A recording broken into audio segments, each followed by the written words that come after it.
Assalamualaikum warahmatullahi wabarakatuh. Bertemu lagi dengan Pak B, masih membahas seputar investasi emas. Pak B sharing kali ini adalah untuk berbagi pengalaman, berbagi cerita, berbagi pengetahuan, informasi. Semoga pemirsa channel ini menjadi semakin semangat, menjadi semakin nyaman di masa yang akan datang, menjadi semakin sejahtera. Oke,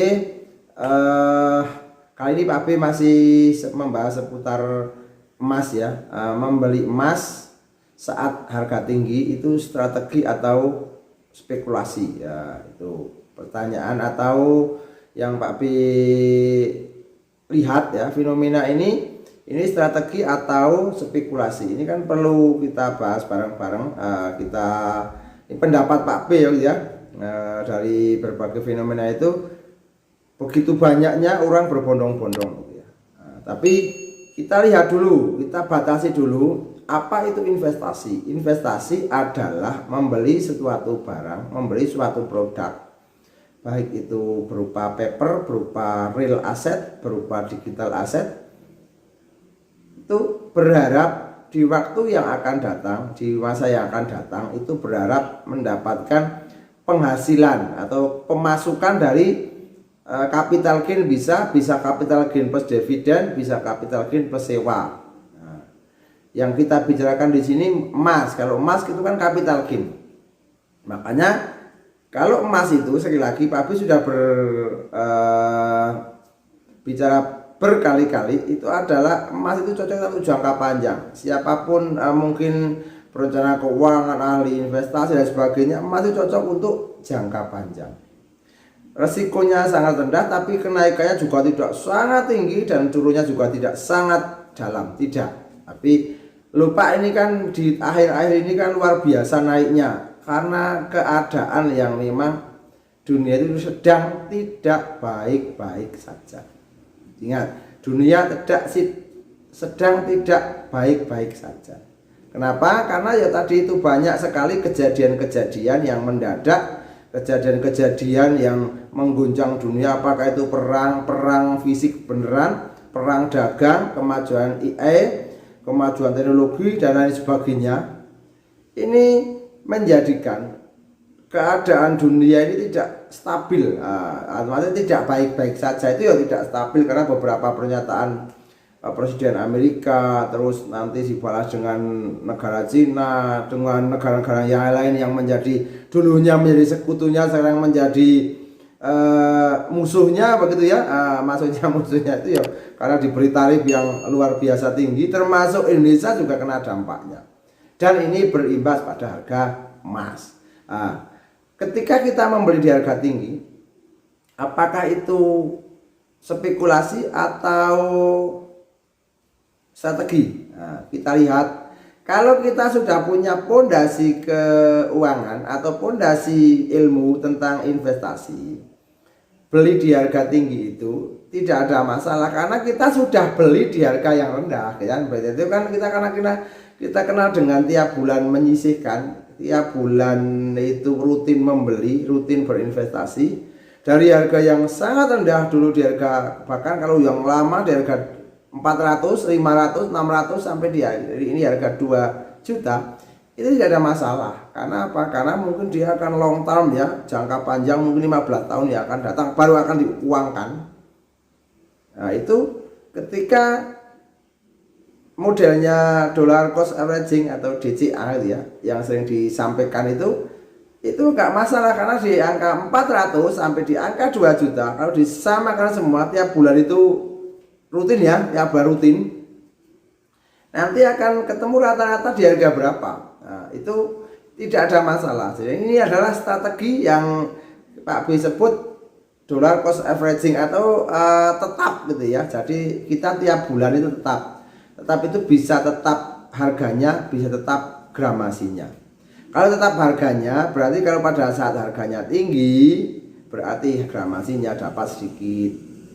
Tapi kalau tetap gramasinya, berapapun harganya, dia akan tetap di gramasinya. Jadi gramasinya misalnya 5 gram, 5 gram 1 gram setiap hari, setiap bulan 1 gram. Di harga berapapun dia itu punya data. Nah, kita mungkin seorang punya data, saya di harga 500 beli, di harga 600 beli, di harga 700 beli, di harga 900 beli, di harga 1 juta beli, di harga 900 lagi beli, di harga 800 lagi beli. Terus sampai di harga 2 juta pun saya beli. Itu kan tetap gramasinya.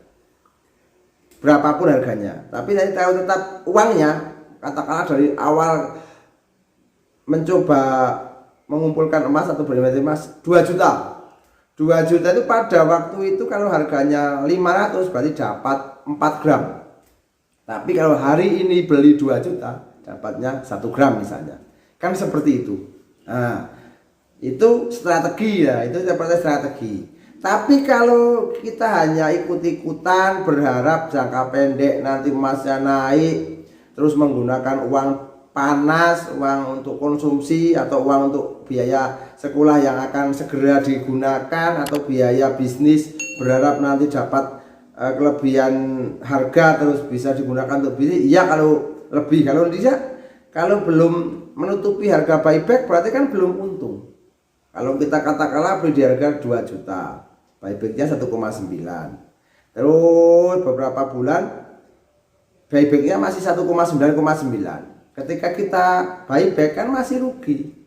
Jadi yang tadinya 2 juta per gram, katakanlah kita keep 10 gram, itu kan malah rugi berapa ribu atau berapa juta. Karena kalau masih buybacknya 1,9, harganya naik tetap masih dari 1,9 kan berarti kalau 10 gram itu kan dulu kita belinya 20 juta. Kalau buybacknya 1,9 berarti kan masih hanya dapat 19 juta. Berarti belum menutupi harga buyback. Kecuali harganya naik sangat tinggi 2,4 gitu ya. Nah, terus buybacknya 2,3 berarti kita sudah dapat per gramnya 300.000. Karena harga emas itu ada harga jual, ada harga buyback. Buyback itu ketika kita jual kembali. Dan itu juga perlu diperhatikan. Kalau kita mau investasi emas, pastikan yang kemudahan dalam membuyback emas. Jangan sampai kita beli tapi kita tidak bisa menjualnya lagi. Betul, kelihatannya murah tapi begitu kita butuh uang untuk menjualnya ini, kalau tidak spreadnya sangat tinggi, susah juga dijual. Banyak alasan dan sebagainya. Nah, itu pastikan itu juga dilihat. Tapi sekali lagi, kalau hanya spekulasi seperti itu, emas kurang cocok. Karena apa? Emas adalah cocoknya untuk jangka panjang. Jadi fluktuasi fluktuasi harga itu tidak mempengaruhi kita sebagai investor. Investor itu kan tidak harus uangnya banyak kan, enggak, tapi sebagai investor pola pikir kita bahwa emas adalah untuk jangka panjang, bukan untuk trading, bukan. Kalau trading itu bukan emasnya ya, tapi mungkin saham emas, mungkin saham, atau mungkin yang lain bisa kripto dan sebagainya. Tapi itu ilmunya juga perlu dinaikkan levelnya.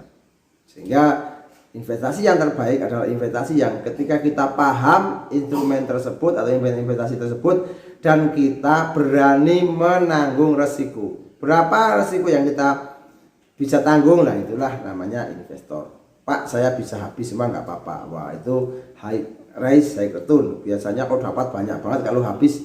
Contoh misalnya akhir-akhir ini misalnya kripto yang koin-koin itu ya, ada yang tinggi langsung harganya 0, itu kan langsung habis uangnya, karena mau dijual lagi nggak laku.